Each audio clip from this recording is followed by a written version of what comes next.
wabarakatuh. Perkenalkan, nama saya Novita Sari dengan NPM 2313041063.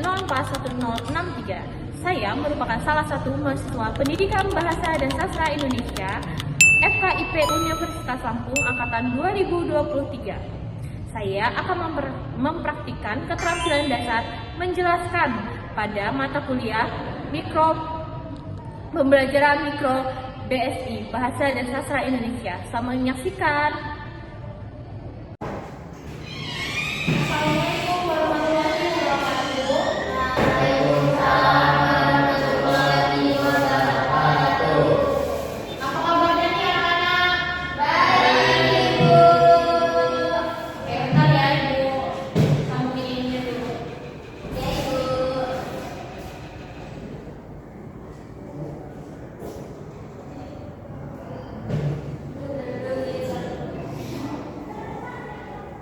Nando, masih semangat nggak semuanya?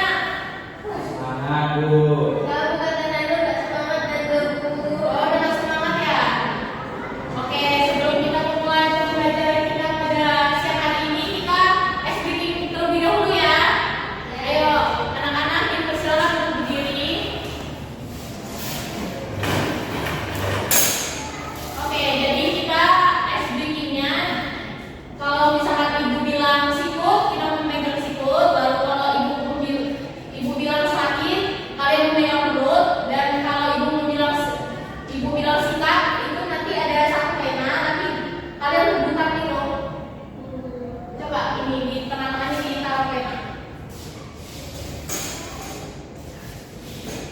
Ini ada sama Elma. Di tengah-tengahnya ditaruh pena. Nah, pena dulu.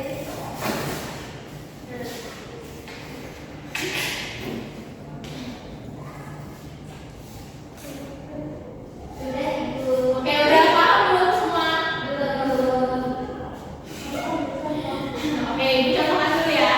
Jadi kalau misalkan ibu bilang sikut, kalian memegang sikut. Kalau ibu bilang sakit, kalian memegang perut. Dan kalau ibu bilang sikat, kalian cepat-cepatan ngambil penanya. Kalau yang telat nanti bakal ke depan ya, nanti ke depan. Oke, ibu.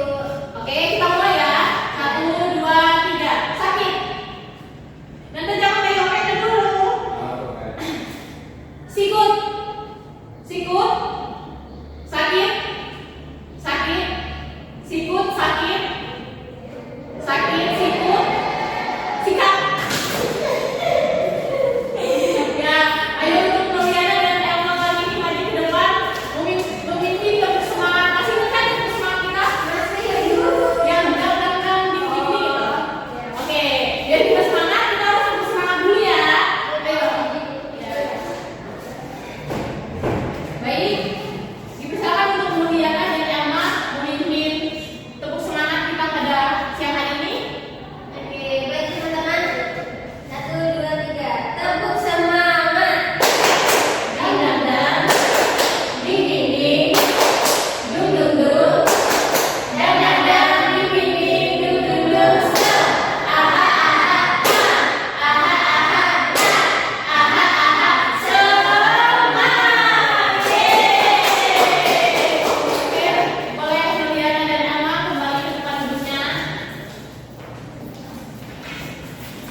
di bawah itu biasanya informasinya tidak terlalu penting atau merupakan informasi tambahan.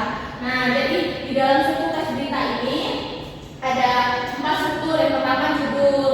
Nah, biasanya judul itu merupakan hal yang paling penting kan. Pastinya biasanya kita itu kalau ingin membaca berita, pasti kita melihat dulu nih apa judulnya. Nah, kalau misalnya tidak ada judul, pasti kan kita mikir ini berita atau bukan sih? Kenapa nggak ada judulnya? Itu juga kan judul ini bisa menarik minat pembaca nih untuk membaca berita tersebut. Atau yang kedua ada kepala. Nah, kepala ini berisikan informasi penting.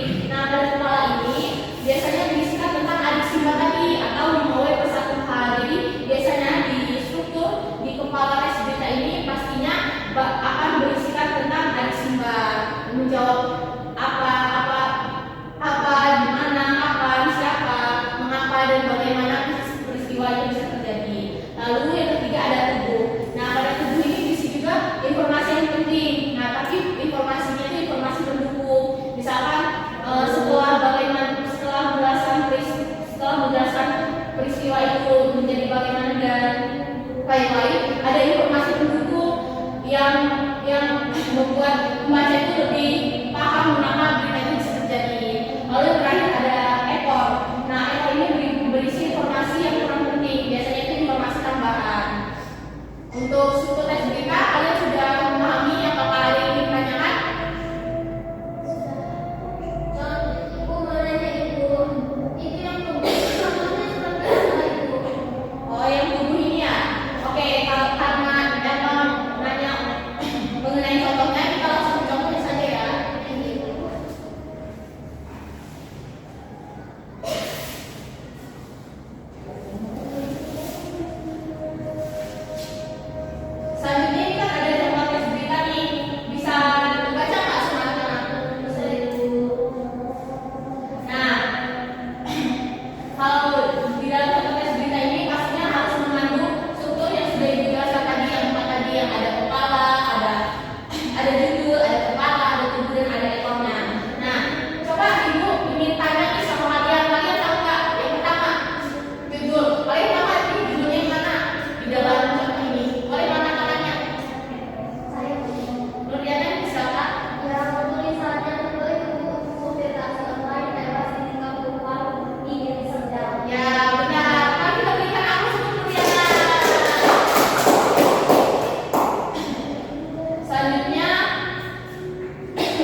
Elma Malini dengan NPM 23311041047 selaku observer lisan dari calon guru nama Novita Sari dengan NPM 23311041063 dengan materi menjelaskan struktur teks berita. Dalam keterampilan menjelaskan, yang pertama, kejelasan. Guru menyadari adanya keterbatasan perbendaharaan kata-kata dan ungkapan yang dimiliki siswa. Maka itu, Novita selaku calon guru tidak menggunakan kalimat yang berbelit-belit. Ini sudah dilakukan oleh Novita. Yang kedua adalah penggunaan contoh dan ilustrasi. Guru memberikan contoh yang cukup untuk menanamkan pengertian dalam penjelasannya. Guru menggunakan contoh yang relevan dengan sifat dari penjelasan itu. Contoh yang digunakan guru sesuai dengan usia, pengetahuan, dan latar belakang siswa. Sudah digunakan oleh Novita Sari. Selanjutnya adalah pada keterampilan pengorganisasian, guru menunjukkan dengan jelas pola atau struktur sajian, khususnya hubungan antara contoh-contoh dan generalisasi, baik secara hukum ataupun rumus. Yang kedua, guru memberikan ikhtisar atau butir-butir yang penting, baik selama pelajaran maupun pada akhir pelajaran, dan bila perlu memberikan penjabaran tambahan. Hal ini sudah dilakukan oleh Novita, meskipun masih ada beberapa yang belum terlalu sempurna. Selanjutnya adalah guru mengadakan variasi suara dalam memberikan penekanan pada hal-hal penting dalam penjelasannya. Butir-butir penting dalam penjelasan diberi tekanan dengan cara mengulanginya, mengatakan dalam kalimat lain, atau menyebutkan satu demi satu seperti satu, dua, dan seterusnya. Hal ini sudah diterapkan oleh calon guru Novita Sari. Selanjutnya, penekanan yang berbeda diberikan pula dengan mimik, isyarat, ataupun dengan gerakan selama pelajaran berlangsung. Pemberian tekanan juga diberikan dengan menggunakan gambar-gambar, demonstrasi, atau benda sebenarnya. Hal ini sudah dilakukan Novita karena Novita itu melakukan penjelasan dengan menggunakan PowerPoint yang jelas ada contoh dan gambar-gambar. Yang terakhir adalah pada keterampilan balikan, atau yang pertama, guru mengajukan pertanyaan untuk mengetahui pemahaman, minat, atau sikap siswa tentang relevansi atau kegunaan penjelasan tersebut. Yang kedua, guru menggunakan balikan itu untuk menyesuaikan ketepatan atau mengubah maksud penjelasan itu. Hal ini sudah dilakukan oleh Novita Sari. Sekian hasil observasi dari saya. Saya akhiri. Wassalamualaikum warahmatullahi wabarakatuh.